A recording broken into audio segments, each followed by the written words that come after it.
बात उस समय की जब आलमबदी चाचा ने यानी विधायक जी ने मेरा भूख हड़ताल तोड़वाया था, मेरे साथियों का भूख हड़ताल तोड़वाया था। साथियों नमस्कार, मैं पप्पू कुमार। बात आज करूंगा आलमबदी आजमी साहब की।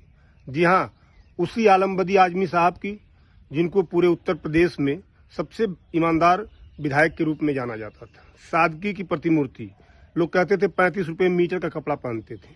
ये सारी बातें लोग जानते हैं, लेकिन मेरा उनसे क्या जुड़ाव था, मेरा उनसे क्या लगाव था, आज मैं आपको बताना चाहता हूँ। बात सन 2005 की है। 2005 की इसलिए कि 2004 के Sivli national PG college Azamgarh के चुनाव में 2004 में हम लोग जितने साथी चुनाव हार चुके थे, चाहे महामंत्री का हो चाहे अध्यक्षी का हो, मैं अध्यक्ष का चुनाव लड़ रहा था। पहला चुनाव मैं हार गया था। मेरे साथ मेरे साथी विमलेंद्र प्रताप सिंह और बंटू सिंह जी भी थे, जो मेरे हम और वो हमेशा आमने सामने लड़ते थे। और जो पहला चुनाव 2004 में हुआ था उसमें अब्दुल्ला शाहजहां जी चुनाव जीत चुके थे, वो अध्यक्ष हो चुके थे। अब लड़ाई हमारे और विमलेंद्र प्रताप सिंह के आमने सामने बिल्कुल थी, छात्र संघ चुनाव के अध्यक्ष पद की। तो हम लोगों ने एक बात की आपस में कि छात्र मुद्दों को लेकर हम आंदोलन करेंगे और भूख हड़ताल पे बैठेंगे। 2005 में हम और विमलेंद्र प्रताप सिंह और जो भी महामंत्री लड़ने वाले लोग थे, अन्य लोग थे, हम लोग टोटल कुल 8 लोग भूख हड़ताल पर हम लोग बैठे। पहला दिन बीता, वो तो ठीक था। दूसरा दिन बीता, हम लोगों की हालत खराब होने लगी। और इस बीच प्रिंसिपल साहब और कॉलेज के जो भी जिम्मेदार टीचर थे, प्रॉक्टर साहब थे, सब लोग हम लोगों के पास आए, बातें कर रहे थे कि देखो ये मांगे, ऐसे वैसे, मतलब बातें कर रहे थे। लेकिन हम लोग चूंकि पूरा अडिग थे, अटल थे कि नहीं, हम अपनी पूरी मांग जो हमारी है मांग, अब वो कौन कौन सी मांग थी उतना उस पर न जाके, तो हम लोग अडिग थे। तीसरे दिन हम लोगों की इतनी हालत खराब हो गई, बात तीसरे दिन की है कि अब यूं आप समझ लीजिए कि मक्खी अगर सर पे चेहरे पे बैठ जाती थी तो हाथ हम अपने से नहीं उठाकर कि उसको उड़ाने का, छोड़ो यार कौन जहमत पाले, मतलब इतना हम कमजोर हो चुके थे। तीसरा दिन बीत गया, तीसरा दिन संभवतः बीत गया। बात चौथे दिन की है।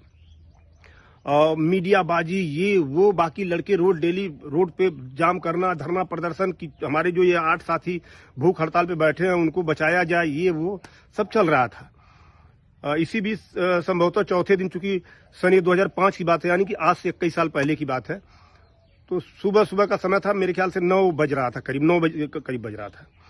और उसी बीच आलमबदी चाचा हम लोगों के बीच आए, अकेले गेट से घुसे। हम लोग देख रहे हैं कि अरे तो आलमबदी चाचा आ रहे हैं, विधायक जी आ रहे हैं, तो आए, हम लोगों के बीच बैठ गए। उन्होंने पूछा क्या बात है, क्यों बैठे हो तुम लोग, ऐसे ही टाइट बोलते थे। तो अब बोलने की ताकत हमारे पास थी नहीं। विमलेंद्र प्रताप सिंह जी भी बेचारे निढाल, बहुत सारे लोग, तो जो भी बातें होती थी तो हमने इशारा किया विमलेंद्र प्रताप सिंह जी को कि आप बोलो। तो बेचारे किसी तरीके से बैठकर बताएं कि हमको पानी की समस्या है, तो ये वो जो भी उस समय की मांगे थी उन्होंने बताया। और इसके बाद विधायक जी मेरी तरफ ताकने लगे, तो मुझे लगा कि विधायक जी बात शायद विमलेंद्र प्रताप सिंह जी की नहीं समझ पाए। हिम्मत करके, कोशिश करके, मेहनत करके मैंने भी उन्हें बताया। फिर वो उठे और चले गए, फिर उसी गेट से बाहर चले गए। आधे घंटे बाद, 40 मिनट बाद फिर वापस आए और उन्होंने कहा कि यार वो मैं अपनी मशीन कान वाली भूल गया था, तुम लोग क्या बोल रहे थे मैं सुन ही नहीं पा रहा था। अब हम लोग मतलब एक बार तो किसी तरह मेहनत करके बताए थे पूरी बात।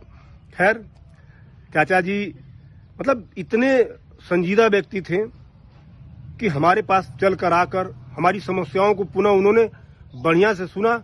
और इसके बाद गुस्से में तमतमाते हुए प्रिंसिपल ऑफिस में हो गए। हम लोग देख रहे थे